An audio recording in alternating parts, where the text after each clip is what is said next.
everyone from the daily map update report prepared by the Pioneer team. The deconfliction between the Ukrainian Armed Forces and the Russian Armed Forces has become quite insane. The Ukrainian army is dispersing the defense line of the Russian army with successive attacks. According to the latest reports, the Ukrainian army's counterattack is continuing in 3 sectors of the front line.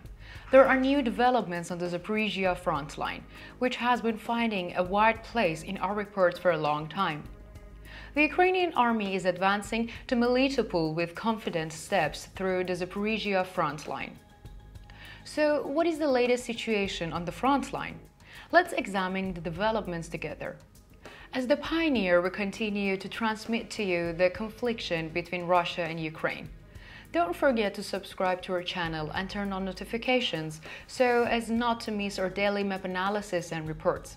I also want you to know that I have read the comments you have made. Please continue to express your opinions about our content in the comments. If you're ready, let's start. The Pioneer reports. Today we will start our report with the Zaporizhia front line. Let's start with Robotyne region of the Zaporizhian front line.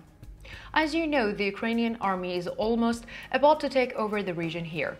Almost all of Robotyne is under the control of the Ukrainian army. We make this inference from the direction of the attack of the Ukrainian army, because the Ukrainian army began to advance to the east and south of Robotyne. Now let's see Robotyne from a wide angle first. As you can see, Verbov is located east of Robotyne. To the south is Novoprokopivka. There are attacks by the Ukrainian army against both points. Let's start with the Verbov front line first, because the writers of the Russian war blog about Verbov are quite agitated.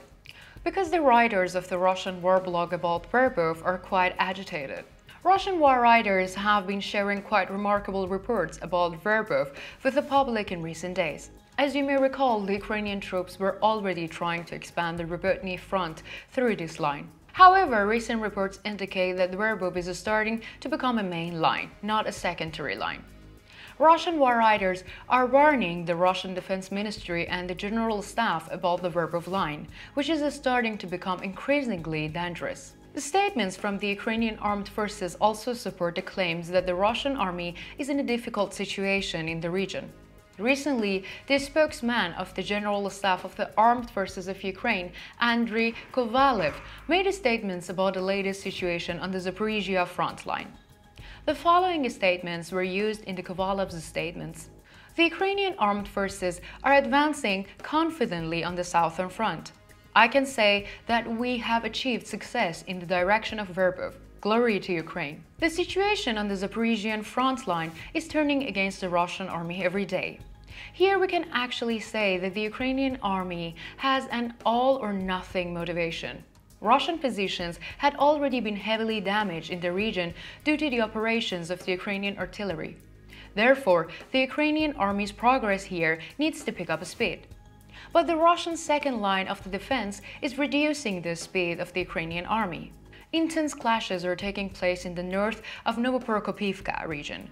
According to reports of local sources, a struggle for dominance is taking place between Ukrainian infantry troops and the Russian infantry troops in the forested areas north of Novoprokopivka. Ukrainian artillery units are also participating in the clashes here, trying to support the Ukrainian infantry. No definite gains have been made so far. However, it is reported that the Russian army has suffered heavy losses during the recent clashes. Therefore, we can talk about the possibility of the Ukrainian army capturing Novoprokopivka in a short time. On the other hand, we know that there are operations of the Ukrainian artillery units in this part of the Zaporizhia front line. According to the latest reports, Ukrainian artillery units hit Russian positions in Zherebyanki, Nesteryanki, Kapani, Mirny, and Ichinokovka, Solodobelka, and Novopokropovka, and Novofedorivka. During these attacks, a large number of Russian infantry, Russian armored vehicles, and Russian artillery were destroyed.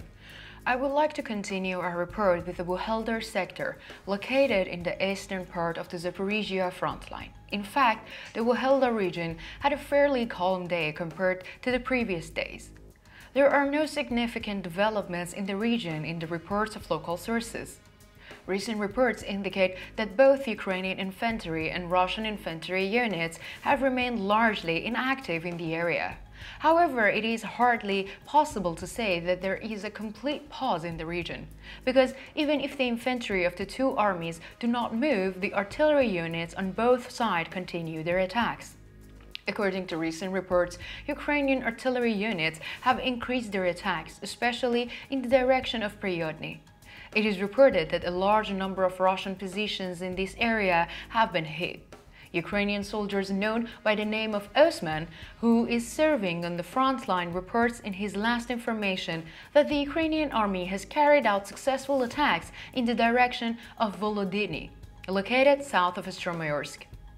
Besides, there is another area here. This region is a small region, Shevchenko district.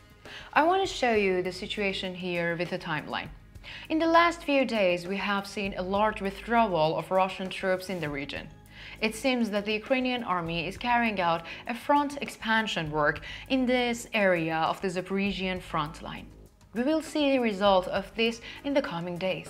Now let's continue with the Bakhmut front line.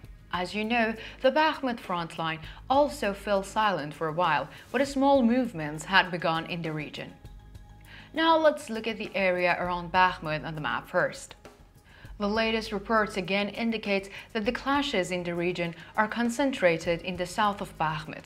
As you know, the Ukrainian army had established dominance in the dominant hills located in the northwest of the Klishchivka region, and thus carried out quite successful operation against the Russian troops stationed in the region. According to the recent reports, Russian troops in the region have moved to capture these dominant hills. In these operations, which were also supported by Russian artillery, the Russian troops did not get what they wanted. The Russian troops, having lost a large number of their elements, were forced to withdraw. Ukrainian troops in the region continue to dominate hills they hold. Ukrainian troops in the area continue to dominate the hills they hold. According to the latest reports, there is a lot of activity in this region. This activity may turn into an active conflict in the coming days. According to the latest reports, Ukrainian artillery units are hitting Russian positions in the Kurdymuivka, Andriivka, Klishchivka, Bakhmut, and Sako-Wanzeti regions. Today's map report also ended here. Now it's your turn. And what do you think? In your opinion, how do you assess the progress of the Ukrainian army on the Zaporizhia front line? Will the Ukrainian army's advance south of Robotyne continue? What do you think about the state of Russian defense in the region? What do you think the clashes in Bakhmut will evolve to? Mention it in the comments. I'm reading and caring about all your comments.